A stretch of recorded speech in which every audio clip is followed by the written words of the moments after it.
Hello and welcome. I'm Austin Koblarczyk, arranger and composer, bringing you episode 2 of Book Review. This time we'll be discussing Arranging for Strings by Mimi Rabson. Now, I don't know a whole lot about Mimi Rabson, other than what's on her website, which I'll link in the description below. That said, she's a Boston-based musician, composer, arranger, and teacher, currently a professor at Berklee College of Music. She has a whole bunch of other accolades, which I'll let you find out for yourself. The book itself is split into 1, 2, 3, 4, 5, 6, 7, 8, 9 chapters, along with an afterword, an appendix, and an introduction. Now, the introduction is a great introduction to the versatility of string instruments, specifically Western ones, and includes a lot of cool passages that really demonstrate that this is designed to appeal to a specific area of arrangers and composers who are interested in knowing more. It also includes a plug for using live musicians, major plus. I think the first chapter is one of my favorite in the book, as it really tries to distinguish between classical training and more folksy jazz training. It even points out the author's perspective as an important point, making it known that the perspective of the chapter is that of, and I quote, an American arranger primarily writing for American educated players, and particularly the sound of the bowed violin, viola, and cello. It includes some awesome demonstrations of how the articulations are approached between the different styles. And what I really enjoy, coming from a folk music background myself, is a description of how this training, folks roots training, differs from the classical perspective. It even includes some awesome details about fiddle playing, which I found super fascinating, and lists some cool recordings, as well as a second plug for live musicians. Chapter 2 is some pretty basic stuff for an arranging book. Tuning, ranges, timbres, all the stuff you'd expect written for an arranging book. It's got some excellent in-depth notes on intonation that are punctuated with a relevant anecdote about tuning from her own experiences, which I found super cool and relatable. Good stuff. I should mention that this book comes with access to a specific website for audio examples, like most of Berklee Press does. And it has some interesting demonstrations of range and timbre, which I feel like a lot of books don't bother to put in. So I found that cool. Fun detail is a willingness to demonstrate and touch on other topics, which actually plugs upcoming chapters in a few ways. Kind of like the demonstration on fiddle bowing in the previous chapter that released chapter 7, which I'll talk about in a few minutes, which is a stylistic approaches to different things. This chapter also touches on kind of like bow or electroacoustic instruments and just plain electric instruments, kind of plugging chapter 9, I believe. Yeah. And then it ends off with a really neat range timbre chart for each of the instruments, based primarily violin, cello, viola, bass, all compiled in one neat little half page. Chapter 3 focuses a lot on basic bowing and articulations. There's a nice quick explanation of slurs and how they differ in string music and wind music, which as a wind player primarily, I found super helpful.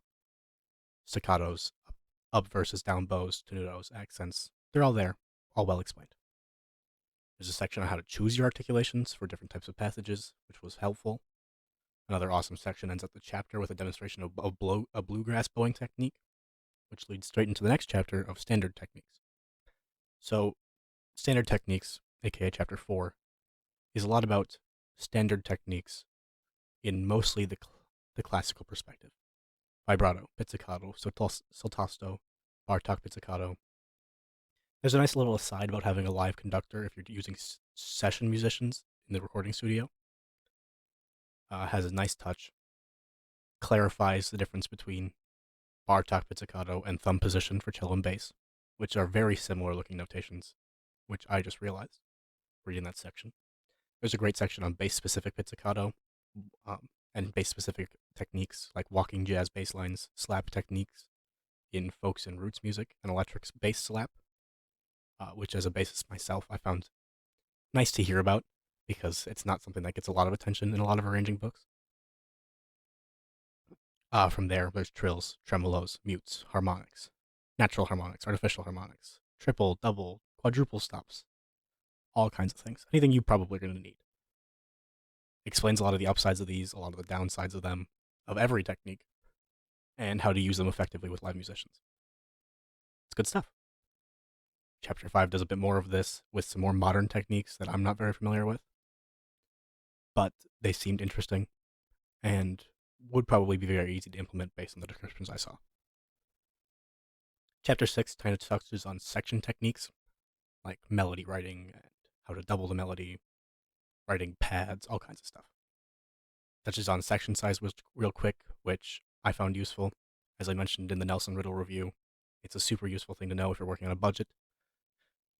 All in all, basic stuff for arranging, but very string specific. Chapter 7 is what I was most excited about when I opened up this book. Stylistic Approaches touches on a huge number of ethnic folk traditions, and a bit about how to write for them in terms of the string instruments. She does say at the start that the violin is the instrument of choice for most of these, but the advice could be applied to anything. So we've got American roots music, Western swing, jazz swing, Celtic music, gypsy jazz, rock pop, funk fusion, hip hop R&B, all kinds of stuff in here. Klezmer. I'm a klezmer musician myself once in a while. Arabic, and it ends out with this interesting section on other ethnic music with their own string instruments. Really, not really going in depth on it, just kind of touching on them and giving you hints to explore more if you're interested, which, rest assured, I will be doing. And it's super interesting. Chapter 8 is about written versus improvised parts, which I found interesting. You don't see a lot in non-jazz specific books. And, you know, it actually touches on the fact that improvisation used to be a huge part of the classical culture, and that kind of died out very recently. So it does make a distinction on that. Talks about it a little bit, which I found, and even talks a bit about music notation softwares. So yeah, chapter 9 then moves on. It's kind of an interesting one, especially to me because I'm primarily an acoustic composer, writing for live musicians. It discusses mic techniques for recording strings, from anything from solo musicians to quartets and around that size to way more than that size. It even has an aside about seating arrangements, which interesting to me. It's not something I really would have thought about before I went into the studio. It talks about amplified acoustic instruments versus electric ones, effects that go along with that, like wah-wah pedals or distortion, all kinds of neat things I've really not thought about in my writing. But it's nice to have an idea of what they are here. So, yeah, if you're interested in that, check out chapter 9 if you plan on getting the book. After that, there's an afterword. Basically just a message asking the reader to keep writing, playing, innovating. Touches on some avant-garde techniques I'm not familiar with, a bit more modern, and probably more soloistic and than some of the stuff touched on in chapter 5. And then there's the appendix, which is just a huge list of selected listenings for every kind of thing mentioned in the book. Different styles, different ethnic traditions, different techniques, all kinds of stuff. All the way from, Renaissance era, Romantic era greats to avant-garde, hip-hop, funk, strings. Anything you want to listen to. It's fascinating, really. I'm planning on looking at some of those and adding to a playlist if I enjoy them. It's just a list of names, but a 3-page list broken down into categories, which is sorted in order of appearance of the main bulk of the book. There's a quick bit about the author, basically the same kind of spiel she has on her website, then an index, and then followed by a list of other publications from Berkeley Press, and then an ad for Berkeley's online courses. Of course, this is the list of Berkeley Press books. There's a couple here. Rest assured, I will be getting to more of them as time goes on.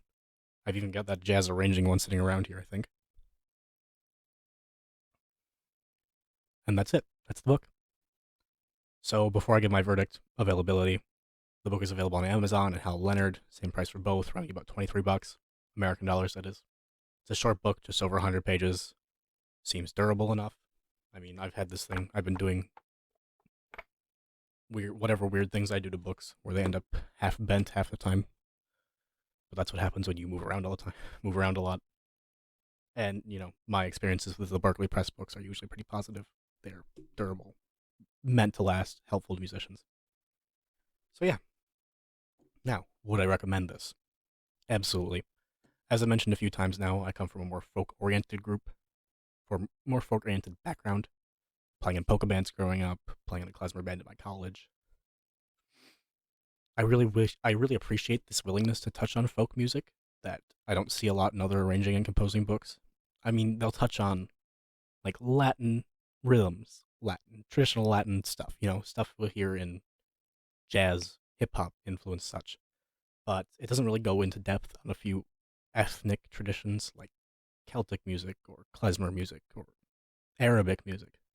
So I think it's interesting that she took the time to go out of her way to actually talk about this a bit in depth. And I think it would be a great resource for anyone interested in all kinds of string writing.